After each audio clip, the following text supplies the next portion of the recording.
Tailândia Podcast, Portal Conteúdo apresentam Quem Faz Arte, um programa que junta aí agitadores culturais de Brasília e de outros estados do Brasil. E hoje tenho aqui o prazer de receber um querido amigo, Júnior Ribeiro. Seja bem-vindo, Júnior. Muito obrigado, Josuel, Portal Conteúdo, Tailândia Podcast, pelo convite. Estou muito feliz. Tu é ator, professor e gestor cultural. Isso. Qual foi a ordem que isso entrou? Olha, Josuel, isso começa com ator, com atuação, né? Isso lá em 2007, em Planaltina, na sala de recursos das altas habilidades com a professora Isabel Cavalcante, em Planaltina. E a partir daí a vida começa a fazer sentido. Mas você começou a fazer teatro nessa transição da infância para a adolescência, porque eu lembro de algumas fotos suas fazendo Pequeno Príncipe, o Alto da Compadecida. A gente tá rindo porque o Pequeno Príncipe do Júnior era muito estilizado, né? Era muito chiquititas, né? É, o meu cabelo não tinha como fazer loiro total, aí eu fiz mechas reversas. Eu nem sabia que isso existia. Mas eu fiquei com cabelo marrom pra fazer o Pequeno Príncipe, então todo mundo lembra do Pequeno Príncipe por causa desse cabelo. Entendi. Em 2007, a minha turma da escola, né, do CF4 de Planaltina, foi convidada para assistir um espetáculo das altas habilidades. As altas habilidades aconteciam dentro do CF4. E aí eu falei, beleza, eu quero assistir. Foi exatamente o Alto da Compadecida. Na hora da minha turma sair, a minha turma fez uma bagunça e foi cancelado o passeio. Tipo, E eu não aceitei aquilo e fugi da escola para assistir, graças a Deus, porque foi exatamente isso que transformou minha carreira, assim, minha vida. Foi ali que eu assistindo aquele espetáculo, eu falei, é isso que eu quero fazer para sempre. Você tinha quantos anos? 14, 15? Olha, eu tava na oitava série, que 14, hoje 15. é por aí. Então eu assisti, aí quando eu voltei da apresentação para a escola, eu já fui lá nas altas habilidades fazer minha inscrição. Aí no ano seguinte eu fiz uma oficina, que tinha uma oficina com os jovens talentos, e aí eu fui selecionado e não Gente, parei. muitos talentos brilhantes, né? E onde é Exatamente. que entra a Paixão de Cristo, né? A Via Sacra de Planaltina. Só um recado para vocês. A Via Sacra de Planaltina, ela é o segundo maior espetáculo no segmento de Paixão de Cristo do Brasil, né? Eu acho que perde só para Nova Jerusalém, não é? Exatamente. E a gente nem consegue saber em que ela perde, porque a de Nova Jerusalém, ela acontece durante vários dias, e aí ela junta ali sei lá, 15 mil pessoas, 20 mil pessoas por dia, se eu não me engano. Ao final da temporada, eles têm um público recorde. A gente consegue juntar em Planaltina de 150 a 200 mil pessoas em uma apresentação apenas, né? Que é a Sexta-feira Santa. Entendi. Então, assim, ela é realmente, pelo menos em público, a maior. Eu acredito que a de Nova Jerusalém, em extensão, em estrutura, né? Por ser, enfim. A Via Sacra de Planaltina, ela é um marco dentro do DF e dentro de Goiás também. Sim. Ela é um marco porque as pessoas que vão assistir, elas têm consciência de que vão ver teatro, mas há a peregrinação, né? Há as estações até chegar na história de Jesus Cristo toda. E isso muda um pouco o jeito de se ver teatro, porque quando a gente vê cobertura jornalística, é a pauta do dia. Acabou o jornal, é para falar da Via Sacra. Exato. A Via Sacra de Planaltina ela é um fenômeno, porque ela é de fato a maior encenação a céu aberto do Centro-Oeste, mas ela também é um espetáculo de fé. Então, assim, as pessoas estão ali envolvidas nesse espetáculo pela sua fé, né? Uhum. Então, são 1.400 membros voluntários, 1.100 atores, 300 pessoas na parte técnica, todos vinculados à paróquia de São Sebastião de Planaltina. E as pessoas que vão assistir, elas começam a chegar às 3 da manhã de quinta para sexta para pagar suas promessas. Então é realmente um espetáculo que envolve a comunidade, envolve a fé das pessoas, a igreja, movimenta a economia da cidade. Então, assim, é realmente muito grande. E aí não tem como não ter a cobertura quase que exclusiva desse espetáculo, porque ele chama a atenção para a cidade, né? É Então, tipo assim, Jesus Cristo lá no morro e o Globocop é, pegando Jesus sendo exatamente. crucificado, que doideira. Exatamente. É bem isso mesmo, assim. É um espetáculo transformador. Então, quando você pergunta como é que surge na minha vida, eu estava fazendo teatro. Uhum. E aí eu ouvi que a Via Sacra de Planaltina era a maior encenação do Centro-Oeste, uma das maiores do Brasil. Eu falei, eu quero isso. Eu falei, eu quero isso pro meu currículo. Então, quando eu entro pra Via Sacra, eu entro por uma questão cultural mesmo. Sim, Eu entro sim. porque eu sei que aquilo ali vai, de alguma forma, contribuir com o meu currículo artístico. Mas aí, cara, você se transforma, assim, Sim. porque é realmente um movimento de muita fé. Então você aprende muito com as pessoas. E a fé ela não está vinculada diretamente à igreja, mas as pessoas, quando as pessoas, isso acontece de fato. Tem gente que larga o emprego para trabalhar 40 dias pela via sacra. Então essa fé, inclusive, que as pessoas têm no próprio espetáculo, sabe, é muito grande. Movimenta, de fato, assim, essa cadeia. Então não tem como você participar da via sacra e não se transformar. E é voluntário, né? Entendi. Então é realmente uma doação, as pessoas se doam por isso. E você sentiu uma diferença de ter esse contexto de trabalho, entrar numa faculdade de artes, como um demérito por fazer Paixão de Cristo ou não? Isso passou de boa? De jeito nenhum. Eu É. acredito que isso faz parte da história de Planaltina. Eu sou apaixonado pelo patrimônio, né? Eu sou um defensor do patrimônio material e imaterial de Brasília. Então, assim, se eu for fazer uma faculdade de artes desmerecendo o trabalho dentro desse patrimônio que é a Via Sacra ao vivo de Planaltina, tem alguma coisa errada, não faz sentido.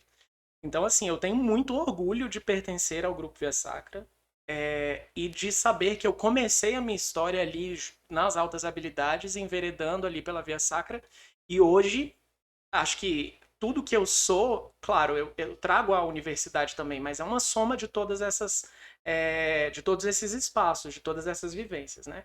Eu acho que ser gestor parte um pouco ali da Via, são 1.400 atores para você dirigir. Sim. Então, assim, se você consegue fazer esses recursos humanos, fazer essa direção, essa gestão de recursos humanos ali, você vai conseguir trabalhar muito bem em qualquer outro lugar. Então, a Via Sacra ela é uma escola até maior do que a universidade. Sim. Porque ali eu estou trabalhando direto com a comunidade. E a Isso comunidade, ela é... Isso é bem interessante, porque eu lembro que, como eu fazia Paixão de Cristo em Samambaia, coisas básicas que a gente aprende no teatro, que eu aprendi na Paixão de Cristo, como fazer a base zero, a base neutra, os colegas de faculdade não sabiam, não tinham uma identificação de noção espacial, preenchimento de espaço. E quem já foi figuração em Via Sacra sabe muito bem o que é preencher espaço, né, para você dar volume. Como é que foi entender na faculdade esses preceitos técnicos, sabendo que muita coisa você já tinha pegado das experiências anteriores? Você não pode cobrir o Jesus, né? Então, assim, você precisa realmente ter essa noção. E é muito louco, porque a Via Sacra é totalmente diferente, né? O espaço cênico da Via Sacra é um morro. É o Morro da Capelinha. Mas é muito difícil também, Josué, porque eu tenho essa vivência dentro das altas habilidades. Então, quando eu cheguei na Via Sacra, eu já sabia muitas coisas, porque eu já tinha aprendido com a professora Isabel em Planaltina, né? Entendi. A minha vivência ela foi construída degrau por degrau. Então, quando eu cheguei na Via Sacra, eu já tinha um conhecimento técnico, que, óbvio, depois eu aprendi na faculdade quem dava o nome daquele movimento. Sim. Eu aprendi com a professora Isabel o movimento e na faculdade eu teorizei aquilo. Então, tipo, fazia jogos teatrais e lá na faculdade eu vou falar de viola spoiler. Entendi, Entende? claro. Então, tem isso. A Via Sacra ela foi mais ou menos o intermédio disso. O que eu aprendi com a professora Isabel, o que eu passei a aprender na faculdade e coloquei na Via Sacra como uma experiência artística de direção teatral. Né? Eu lembro pouco de você no Dulcina, porque quando eu tava saindo, eu lembro de você e da sua turma entrando, uma coisa mais ou menos assim. Mas eu lembro que você era muito propositivo. Em determinado momento você tava na técnica, tava fazendo luz, tava fazendo espetáculo. A gente só via assim, gente que. Muito popular. Todos os anos a gente participava de um projeto que era realizado pela Fundação Atos Bulcão, que inclusive lançou vários artistas É o em festival de Brasília. teatro na O escola. Festival de Teatro na Escola. Eu lembro disso. Exatamente. E todos os anos acontecia no CCBB.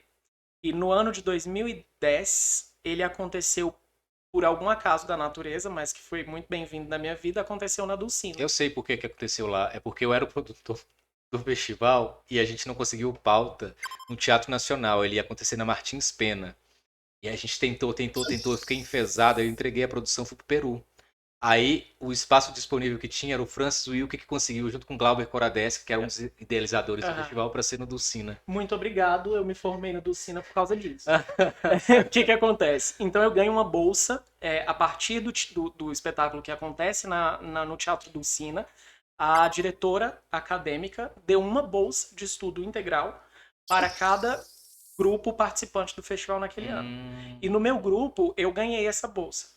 Teve a gente fez o vestibular, Fabrício e eu, Fabrício um amigo, Sim. e eu passamos. Houve uma seleção, Fabrício ganhou a bolsa. Fabrício me deu a bolsa e aí eu me formei. Por exemplo, se eu trabalho e ganho X reais, eu preciso fazer esses X reais valer a pena. Eu não gosto de ganhar os X reais sem trabalhar por aquele valor. Na Dulcina foi a mesma coisa. Na minha cabeça, eu estava ganhando uma formação e eu não podia não contribuir com a instituição, uma vez que a instituição estava bancando a minha formação. Pô, que legal, hein? Então eu passei a trabalhar muito na Dulcina. Eu passei a cuidar de todas as coisas. Aí eu até brinco que hoje, se eu sou gerente do centro de dança, fui gerente do Complexo Cultural de Planaltina, eu aprendi com a Celeste, né? Sim. Porque eu juntei ali com a Celeste, que era a zeladora, né, cuidadora daquele teatro. Aprendi muitas coisas. Então comecei a me enveredar pela iluminação, porque eu precisava também pagar a minha van para me deixar em casa, porque eu saía Claro. 11 horas da faculdade, não tinha como chegar em Planaltina. Então foi isso, assim, eu comecei a aprender muitas coisas, porque eu entendia que foi muito legal, porque eu entendi na faculdade que só ser ator em Brasília é muito difícil. Não vou dizer que é impossível, porque eu conheço pessoas que são, Sim. mas é muito difícil. Então a gente precisa ser ator, produtor, assessor de imprensa, gestor cultural, iluminador, cenotécnico, hold, porque você precisa estar trabalhando continuamente e às vezes na cena não vai ter espaço. Então você precisa, enquanto o seu amigo está na cena, você está iluminando o seu amigo. Sim. E isso é o que faz a arte em Brasília acontecer de forma mais objetiva. Eu entrei na Dulcina nessa fase do Festival de Teatro na Escola com 2 espetáculos que estavam bombando. Dia de Visita e A Aurora da Minha Vida, do Jonathan Sim, Andrade. lembro Né? da escola, né? Isso. Então, assim, esses 2 espetáculos foram, de alguma forma, espetáculos que me motivaram é isso que eu quero fazer, sabe? É um pouco disso que eu quero levar para dentro da instituição. Então eu comecei a me inspirar naquilo que já estava pronto, que foi a vitrine, né? Sim, que a sim. Mostra Dulcina, ela sempre foi uma vitrine. Sim. Então, vendo o Dia de Visita, vendo você, vendo Ney, vendo Francis, vendo Johnny Gomantos, vendo do Teatro do Concreto, Sim. vendo o Jonathan Andrade como dramaturgo e como o diretor da Aurora da Minha Vida. Então, assim, essas pessoas me moviam muito. Que legal. E aí eu entrei para a instituição, só que era um pouco inacessível. Tipo, o Jonathan não era fácil chegar no Jonathan, porque o Jonathan estava em montagem, que é no Sim. final do curso. Sim. E eu estava no início, mas eu ficava observando e dizendo, em algum momento eu chego ali. Né? Então, assim, veio o Jonathan, veio a Valéria Rocha, mas muitos dos alunos, assim, eu sempre digo que você é uma referência muito grande, porque é isso, é um cara que não estava apenas na cena.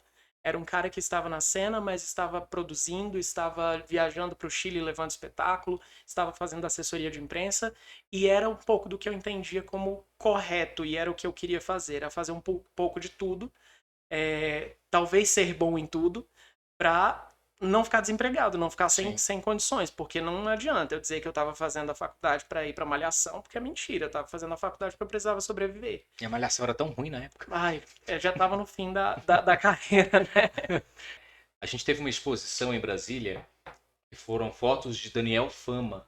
E a gente tinha que estruturar um estúdio, porque não estava nos padrões do que a gente queria, tinha que pintar o estúdio, tirar estopa, espuma. E o ensaio ainda não tinha nome, a gente sabia que queria fazer foto de pessoas nuas com objetos, aí objeto nu, aí o Júnior do nada um dia chegou e falou assim, não cara, é nu objeto, é ao contrário, é só mudar, aí eu falei, caraca, no objeto. Então no objeto foi uma exposição de Brasília, foi a segunda mais vista em 2014, ficou atrás só da exposição da Yayoi Kusama no CCBB enquanto visitação, isso que assim as pessoas iam visitar, faltava luz, oh, inferno, era uma coisa Exatamente. louca. E quem deu o nome da exposição, não sei se você lembra, foi você, assim, tipo de boa, tá todo mundo lá pintando o estúdio e fala, não, objeto, não, é no objeto. Eu falei, caraca. E é muito engraçado porque a história do estúdio também parte de uma proposição nossa, assim, né? A gente conversando porque precisávamos alugar um estúdio para fazer as fotos. E aí o valor do aluguel ficaria acima. Gente, o Duducina, vamos reformar. Então a gente reforma o Duducina, que realmente era um estúdio que estava abandonado e que a gente conseguiu fazer aquele estúdio virar um estúdio funcional, né? Aí a gente teve que tirar tudo e fazer toda uma pintura e organizar e ficou lindo. E as fotos são maravilhosas e a exposição bombou. Enfim, aí depois surge outro ensaio, né? Qual era? Foi o Que Gosto Tem Seu Beijo. Verdade, você participou mesmo. Quando a gente foi fazer uma matéria de reportagem, uma reportagem no objeto, falei, Júnior, você tem que participar, você tem que botar sua fala, é importante você falar. Aí o Júnior, do nada, estourava uma luz no camarim, aí ele ia arrumar. Falei, cara, não vai, velho. Que se você for, a entrevista vai acontecer.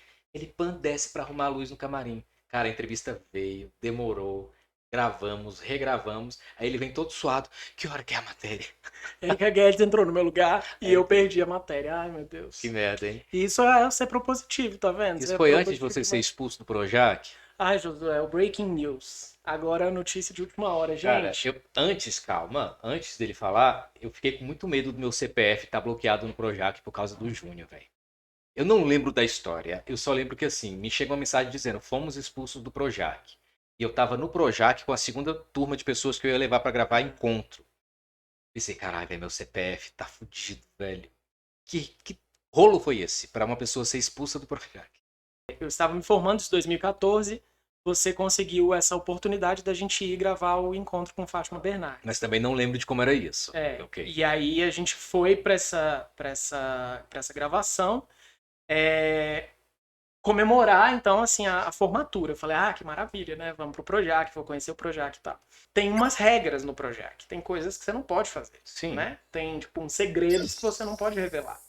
E eu tava com um amigo e ele não obedece regras, ele não obedece. Você não pode chegar perto de tal igreja, você não pode tirar foto de tal igreja. Tudo que falava não, o Lemar falava, eu vou, eu quero ver o que vai acontecer. E aí eu passei pelo Josué em algum momento, Josué me falou, acabei de encontrar a Cristiane Torlone.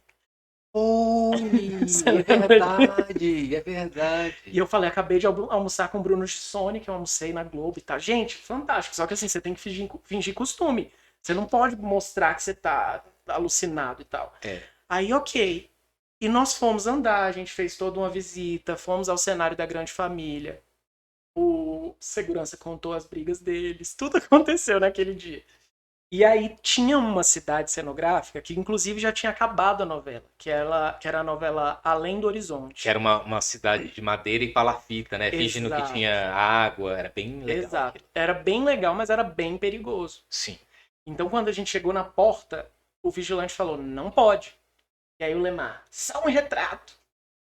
E aí quando ele foi para tirar um cara que já estava nos observando há algum tempo, quem são vocês? Ai, meu Deus. Ah, amigo do Josuel. Aí eu fiquei assim, então, se vocês não saírem daqui agora, a gente vai chamar a polícia. Nesse nível, assim. Gente, eu falei que eu nunca ia contar isso pra minha família.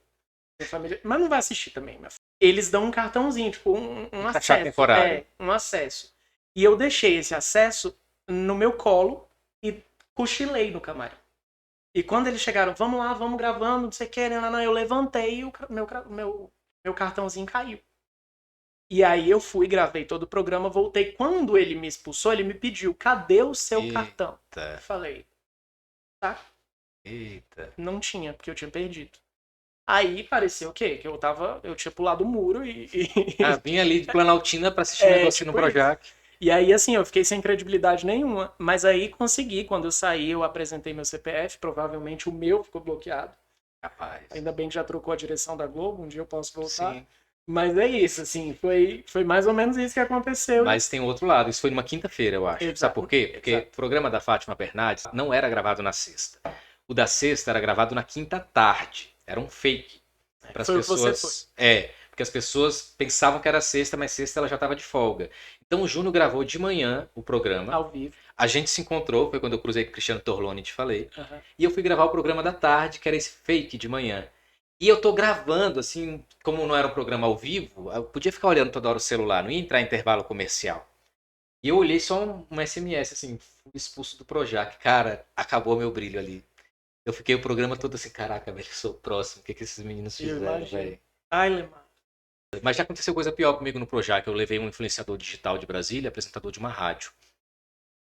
Combinei tudo, deixei claro, e ele falou assim, poxa, você tem várias fotos com Fátima, queria uma, eu fiz 300. Uhum. Mas no intervalo do programa ele pegou o celular e falou, obrigado ouvintes da rádio tal, de Brasília. Isso se caracteriza como corrupção de informação. Uhum. Se um veículo de uma imprensa entra no Projac e eu no meio da gravação digo, obrigado veículos que me ouvem no programa tal. Cara, a gente gravou o encontro e foi gravar o Se Joga, que era um programa que passava de tarde. No Se Joga, o segurança já ficou olhando pra nós, assim. E aí, no meio do programa, ele só falou bem assim: peço que os senhores me acompanhem. Acabou, velho. Mas aí eu fui checar o meu CPF um dia depois para ver se tinha restrição. Zero problema e zero advertência para mim. Mas essa pessoa não pode mais entrar mesmo no Projac. Tem lá um.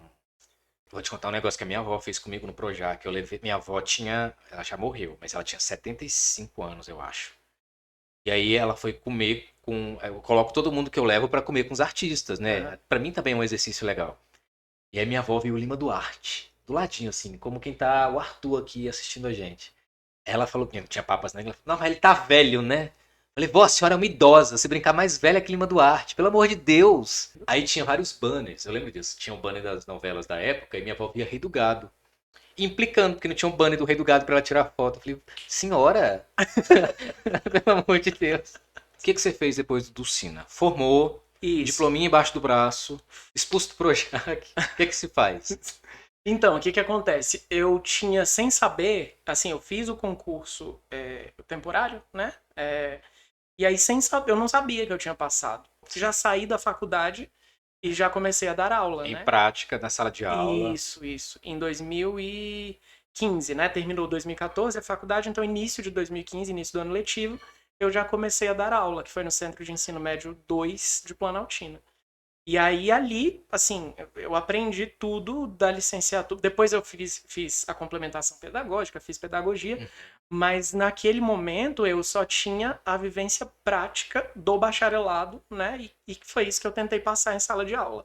E sempre sendo proativo e tentando entender o que eu podia contribuir com a vida daqueles adolescentes ali, porque eu peguei bem segundo e terceiro ano de ensino médio. Uh, Então eu fiquei um ano trabalhando com eles e aí foi quando surgiu Vidas Secas. Eu lembro que foi um rolê, né? Que você teve que montar com uma turma que era de um ano só, mas uma galera que era de outra turma se sentiu motivada a fazer também. O que que acontece? Eu tinha, acho que, 8 turmas de terceiro ano. Ah, E aí eu queria montar um espetáculo, mas tipo, eu não ia conseguir montar 8 peças, sim. né? Até porque uma coisa que eu entendi na escola, na educação, é que nenhum aluno é igual ao outro e nenhuma turma é igual a outra. Então não adianta eu montar um super, sei lá, uma super cena em uma sala e querer cobrar da outra que ela faça a mesma coisa, porque são alunos diferentes. Uhum. Então eu entendi que naquele ano eu tinha alunos com competências diferentes, mas que juntos tinham uma potência muito forte. Então eu comecei, no terceiro por exemplo, era uma turma que as meninas cantavam e faziam divisão de vozes. Assim, era uma coisa, eram meninas que tinham uma vivência evangélica e traziam a vivência do coral que elas tinham, né, que elas cantavam na igreja, traziam para a sala de aula. Eu falei, cara, isso vai ficar incrível se eu fizer o Vidas Secas num formato de musical e essas meninas cantando. Entendi. E aí eu fui no terceiro H, que eram os alunos que tinham mais motivação cênica, e falei, esses vão ser os atores principais. Nossa, mas que difícil, hein? Difícil, assim, foi um ano analisando, na verdade foi um semestre analisando, para no segundo semestre eu dizer, é isso que eu quero. E aí eu fiz o Vidas Secas com 100 alunos. Foram 100 alunos em cena. Uma pesquisa musical, cenográfica, de figurino, de época e tal. Então eu fui juntando essas potências e transformei nesse espetáculo. Corta para aprovar uma versão dele no FAC.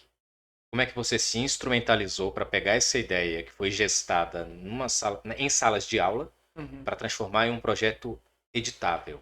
Primeiro porque o Vidas Secas, né? Uhum. Não foi uma peça aleatória. A gente escolheu Vidas Secas na sala de aula porque o Vidas Secas era um dos livros que estava aquele ano no processo de avaliação seriada, né? O PAS da UNB. Então, esse livro era uma base de estudo já para o vestibular. Entendi. Então eu falei, vamos estudar esse livro. Vocês vão chegar muito mais capacitados na prova, sabendo as nuances desse livro e não só quem são os personagens principais. Então fizemos toda essa pesquisa. E aí, esse resultado gerou portfólios e gerou, enfim, muito material. Foi quando. E aí, contrato temporário, fim do ano, eu saio da escola. Né? Não tive direito de escolha e saí da escola. Mas saí de uma escola que me motivou muito. Foi exatamente o ano que eu perdi o meu avô. Então, assim, meu avô foi a minha figura paterna, então aquilo mexeu muito comigo. E eu me dediquei muito àquela escola e ao Vidas Secas para tentar tapar essa lacuna que o meu avô deixou. E aí falei, como eu faço para voltar para essa escola agora? E aí foi a época que eu estava, né, na fábrica de teatro, a gente estava escrevendo vários projetos, E eu falei, é uma possibilidade de voltar para a Sim, escola agora com dinheiro, com recurso, profissionalizando esses alunos, né? Então a gente escreveu, ele foi muito bem avaliado, eu lembro. foi aprovado, acho que em primeiro ou segundo lugar.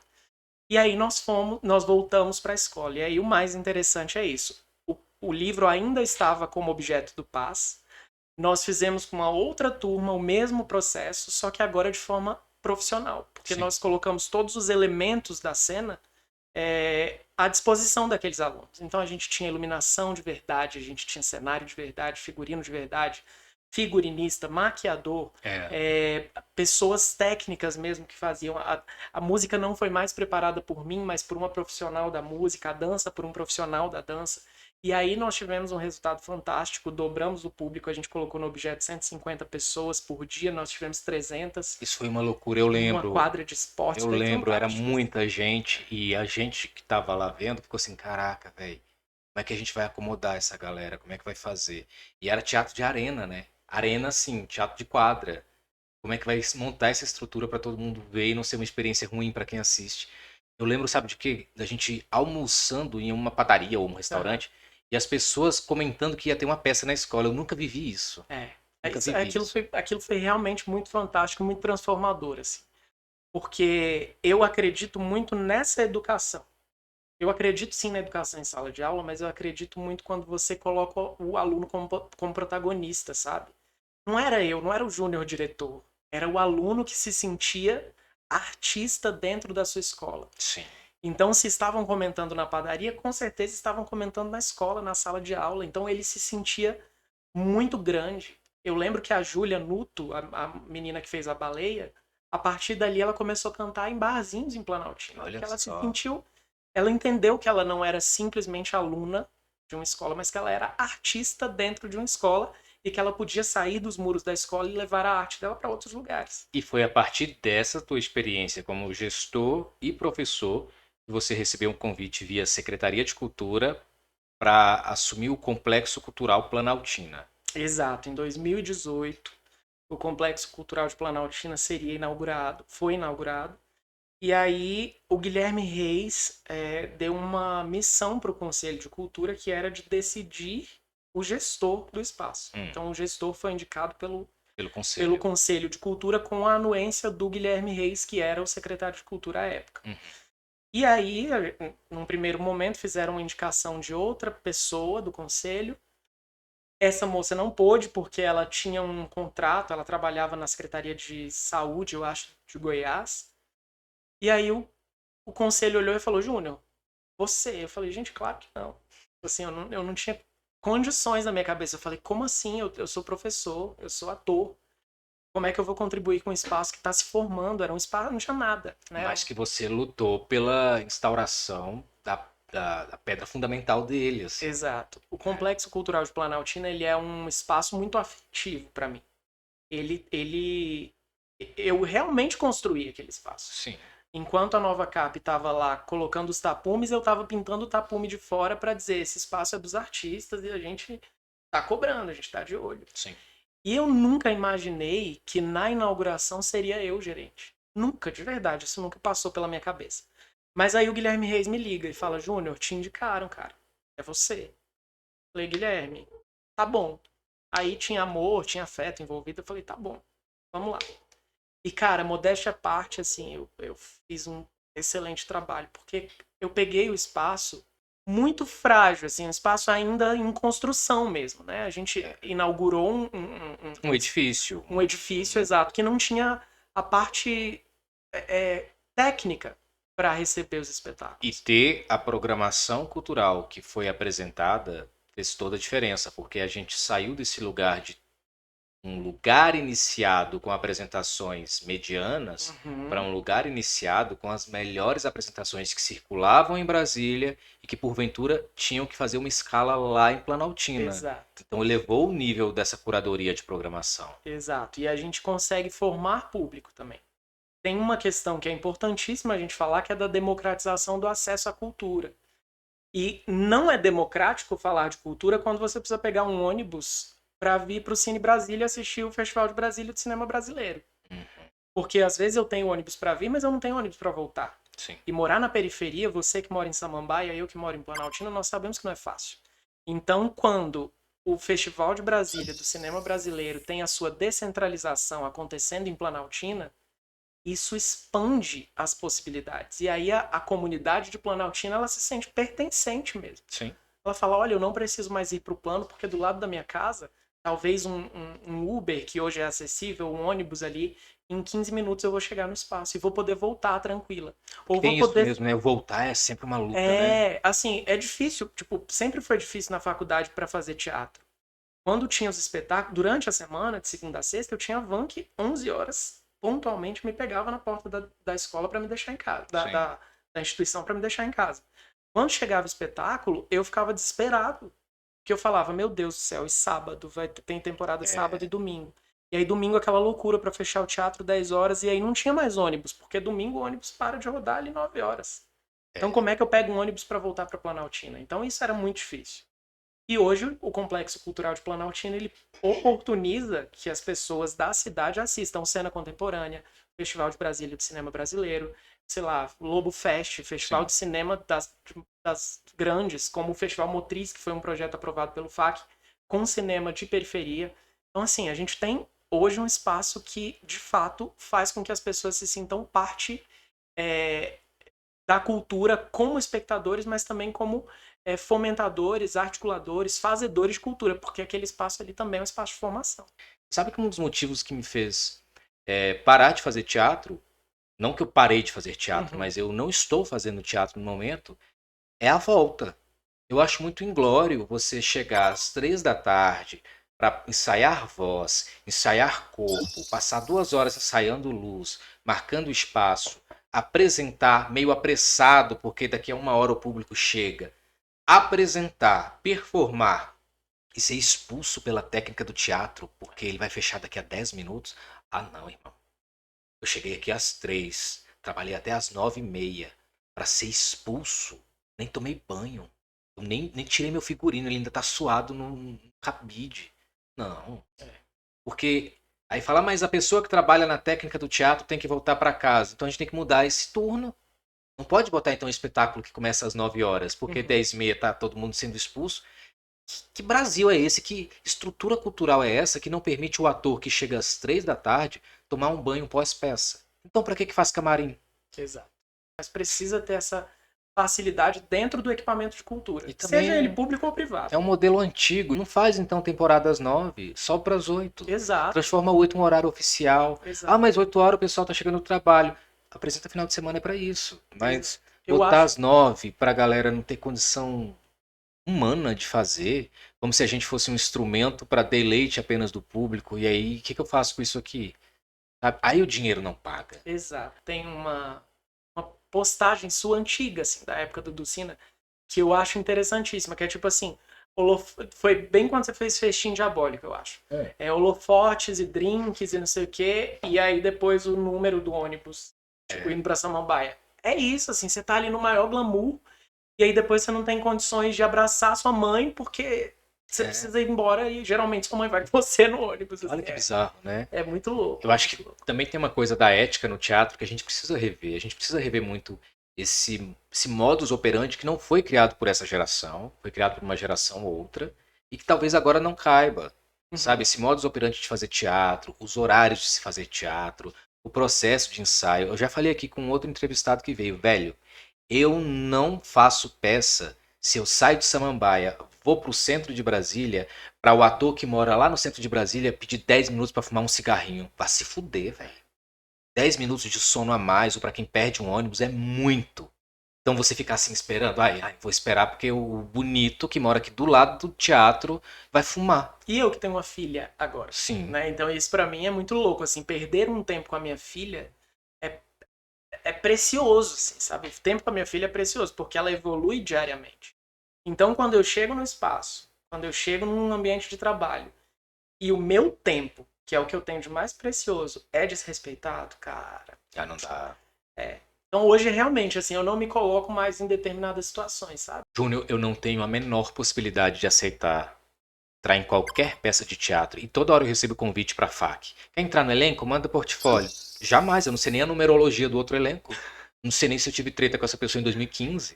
Como é que eu vou entrar no elenco? Isso é verdade. Para você fazer a gestão do centro de dança, que pulo foi? Que caminho foi? Eu fui reconduzido pelo secretário agora Bartolomeu do Complexo Cultural de Planaltina para o Centro de Dança, porque a gente sabe que esses cargos, eles são cargos políticos. Então, o cargo de Planaltina, ele foi solicitado, e aí, muito generosamente, também respeitando o trabalho que eu desenvolvi, o Bartô fez essa mudança, né? O Centro de Dança estava sem gerente, porque o gerente estava se ausentando por questões de saúde, enfim, e o Bartô falou, bem, vai para lá. Eu vi que vocês fizeram uma ação agora, que foi um dia específico para manifestações artísticas no centro de dança, e os stories do Instagram só deu isso. E não foi só nos stories do centro de dança. O Instagram de Brasília estava falando disso. Foi muito louco, assim, porque isso partiu de um incômodo. Quando eu cheguei, eu falei, cara, que lugar potente. O centro de dança, ele é um espaço de formação. Então, muitos dos espetáculos de dança que você vê em Brasília, eles são feitos ali. Aquele piso ali tem o suor de todos os bailarinos de Brasília. Aí eles terminam, quando estão com o espetáculo pronto, vão apresentar em outro lugar. Porque o centro de dança não tem um espaço específico para apresentação. Falei, cara, quero mudar isso. E aí eu propus uma atividade chamada No Centro da Dança para comemorar o aniversário de Brasília. Geralmente a Secretaria de Cultura pede para os gerentes assim, fala, coloca, sei lá, faz uma apresentação, faz uma curadoria, faz uma exposição para comemorar o aniversário de Brasília. E aí nesse dia eu falei, vou aproveitar. E na semana seguinte, o dia 29 de abril, já era o Dia Internacional da Dança. Então eu juntei essas duas datas e fiz um evento só. E aí convidei as pessoas que já estão no centro de dança, que já fazem as atividades ali, para fazer um dia inteiro de oficinas gratuitas. Muitas das oficinas são cobradas, né? Tem um valor máximo, que é R$13 a hora-aula, mas nesse dia todo mundo fez atividade gratuita, então foi o dia inteiro. E à noite nós pegamos os resultados dos espetáculos que já tem pronto, sei lá, das escolas de balé, dos grupos de dança afro contemporânea. E aí nós colocamos ali na sala 3, que é a maior sala do centro de dança, e transformamos a sala numa sala multiuso, numa sala de espetáculo, e foi fantástico. Foram 600 pessoas que passaram ali pelo centro de dança. Foi realmente ressignificar aquele espaço. E agora está em reforma, assim, tem sala sendo reformada, a gente está colocando iluminação externa, tá ficando bem bonito. Que massa. E para 2023, para a gente encerrar, quais são os planos para além das partes de gestão? O que você tem pensado? Eu quero voltar a produzir, talvez voltar a atuar, mas não é a minha prioridade no momento, mas eu quero voltar a produzir. Para isso, eu preciso fazer escolhas, né? E aí vamos ver. Mas eu quero realmente assim voltar a fazer o que eu gosto muito da parte da gestão cultural dentro da Secretaria de Cultura, mas sinto muita falta da mão na massa, sabe? De estar na rua, de estar com a camiseta do projeto, de estar, sei lá, levando caixa de som. Eu gosto muito dessa produção. Ser expulso do Projac, é isso. Eu gosto dessa liberdade. Falar sobre feitura teatral, feitura da produção cultural, é gostoso. Porque a gente lembra que o perrengue, embora faça parte do nosso ofício, ele pode ser melhorado. Ele pode ser menos sofrido. E trocar essa ideia contigo me faz lembrar de muitos perrengues anteriores, de como a gente solucionou por meio da criatividade, né? Te agradeço por ter vindo. Muito obrigado, velho do Rio. Eu vim de Juma, gente. Para homenagear o velho do Rio, o grande conhecedor e apaixonado pela teledramaturgia brasileira. Que maravilha, que maravilha. Obrigado, Júnior. E só para lembrar, o Tailândia Podcast e o Portal Conteúdo se uniram para conversar com pessoas producentes. A galera que realmente faz e se orgulha de dizer que é um operário das artes. O Quem Faz Arte é sobre isso e a gente se vê no próximo programa. Até mais!